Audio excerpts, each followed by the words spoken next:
My head is splitting. The last thing I remember is the boat rocking, and Lena's laugh, and now. This.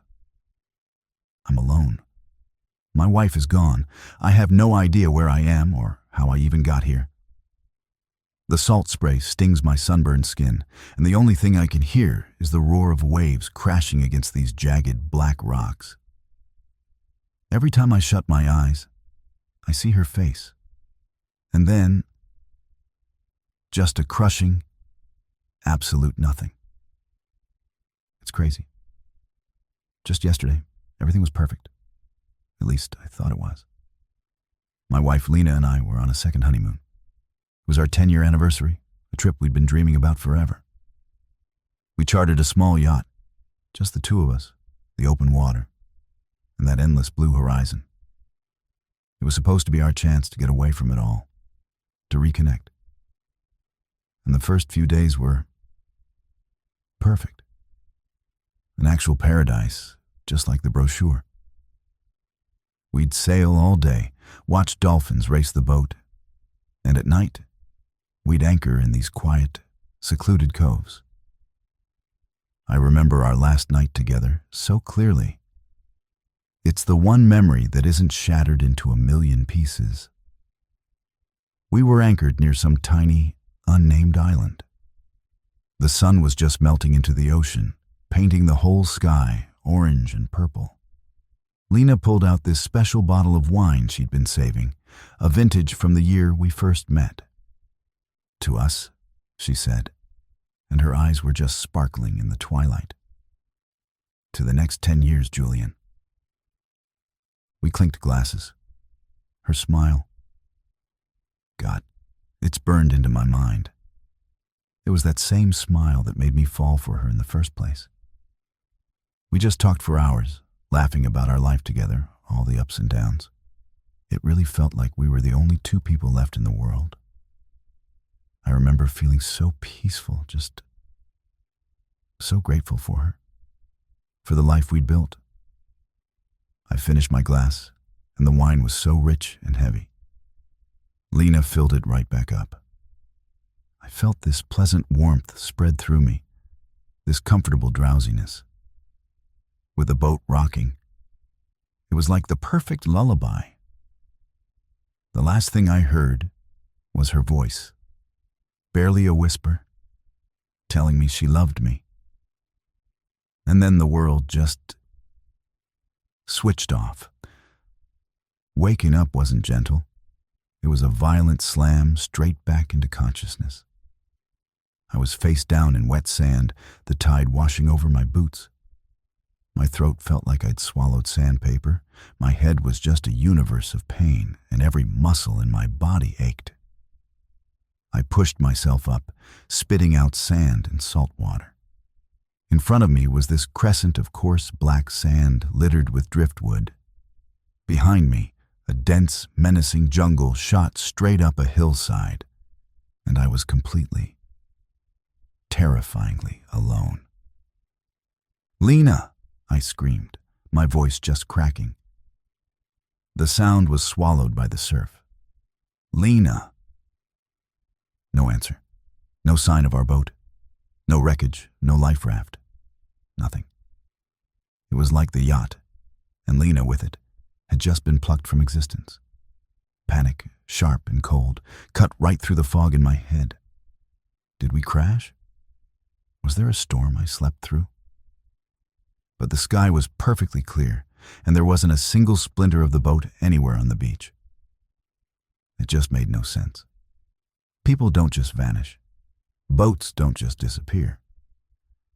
That first day was a blur, just frantic searching and a desperate, stupid hope. I walked the entire length of the beach again and again, screaming her name until my voice was gone, my heart pounding with this sick rhythm of fear. Every shadow looked like a person. Every piece of junk on the sand looked like a clue. But there was nothing. Survival mode kicked in because it had to. The thirst was the first thing. It was overwhelming. After hours of scrambling over rocks, I finally found this dark, brownish water, trickling from a cliff face. It smelled like dirt, but it was wet. I drank it like an animal, not even caring what might be in it. Dehydration was the enemy that would kill me first. Shelter was next. I found a shallow overhang in the rocks, just deep enough to get out of the wind. It wasn't much, but it was better than the terrifying openness of the beach. As the sun went down on that first day, the real horror of it all finally settled in. I wasn't just lost. I was erased. The days just started bleeding into each other. My life became this miserable little loop. Find something, anything to eat. Collect that dirty water and stare at the horizon, praying for a ship that never came. The hope I'd been clinging to started to wear thin, replaced by this gnawing dread. The same questions kept circling in my head like vultures. What happened during those hours I can't remember. Why wasn't there any wreckage? And where was Lena? Then, on the fourth day, something changed. I was scavenging at the far end of the beach when I saw it. A dark shape, half buried in the sand and tangled up in seaweed. It was a duffel bag. My heart just stopped when I got closer. I recognized it. It was Lena's. My hands were shaking so bad as I dragged it out of the sand and ripped the zipper open. Inside, her clothes were soaked, but tucked inside a plastic dry bag was something else. Not clothes. It was her journal and a satellite phone. Why would Lena have a satellite phone? We had one on the yacht for emergencies, a big clunky thing bolted to the console. This one was small, modern, personal. And why hide it? A cold knot formed in my stomach. I opened the journal. Her handwriting filled the pages. But the words, they were from a stranger. This wasn't the happy wife I knew. These entries were about feeling trapped, about a life she didn't want. She wrote about me, about how predictable I was, my boring stability. Every single word was a little betrayal, tearing down the reality I thought we shared. And then I saw the name. Daniel. Over and over again. Secret phone calls, whispered plans, a promise of a new life. One entry, from 2 weeks before our trip, made the blood drain from my face. Daniel has it all arranged. The charter is booked. It has to look like a tragic accident. Julian won't feel a thing. By the time they find the wreckage, we'll be gone. It's the only way to be free. And the policy will ensure we can start over anywhere we want. The wine, the anniversary toast, her smile. It wasn't a celebration, it was a goodbye. My blackout wasn't from being tired. I was poisoned. This wasn't an accident. This was an execution, and it failed. The sat phone had a sliver of battery left. 3 bars. For a whole day, I just stared at it. Who do you even call? The police? What was I going to say? My wife tried to murder me, and now I'm stranded on some island that's not on any map. They'd think I was crazy. But the journal gave me another idea. Lena had scribbled a number on the inside back cover. Daniel's number. My hand was trembling so hard, I could barely dial. I had no idea what I was going to say. I just had to hear his voice. I had to know. It rang twice. Then, a man's voice, calm and confident, answered. Lena, is it done? Are you clear? I couldn't breathe. The air just left my lungs. He thought I was her. Lena, talk to me, he said, a little impatient now. The authorities will have been notified. The story is set. A rogue wave, a tragic accident at sea.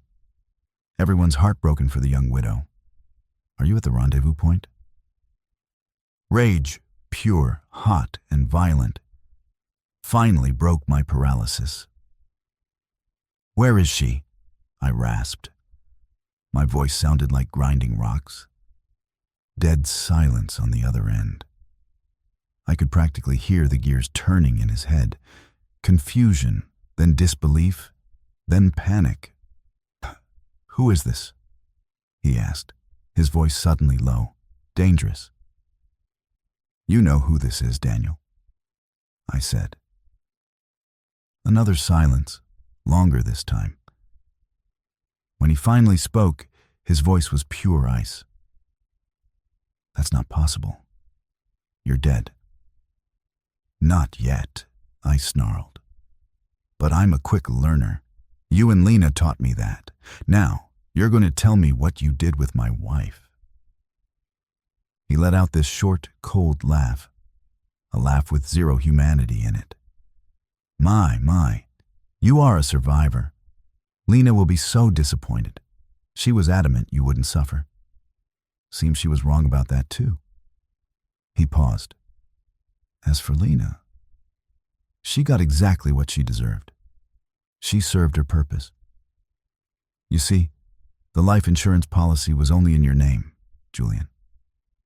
Her part in the play was over. The line went dead. He hung up. He left her too. Or worse, it didn't matter. The truth was right there, in all its monstrous ugliness. They left me here to die. My entire life, my whole marriage, was just a lie built to lead me to this rock. I'm still on this island. The sat phone's been dead for days. But I'm not the same man who washed up on that beach. That man was a husband, a victim. He was lost and afraid. Now, I'm something else. I'm a survivor. I look out at that huge, unforgiving ocean, and I'm not looking for a rescue ship anymore. They think I'm dead. They think they won. They have no idea that the real nightmare hasn't even started. My name is Julian, and I'm coming for them. The most terrifying stories are the ones that could almost be true, the ones that remind you that the deepest darkness can hide behind the most familiar smile. If you want to hear more stories that explore the strange and the mysterious, make sure you subscribe. Thanks for listening.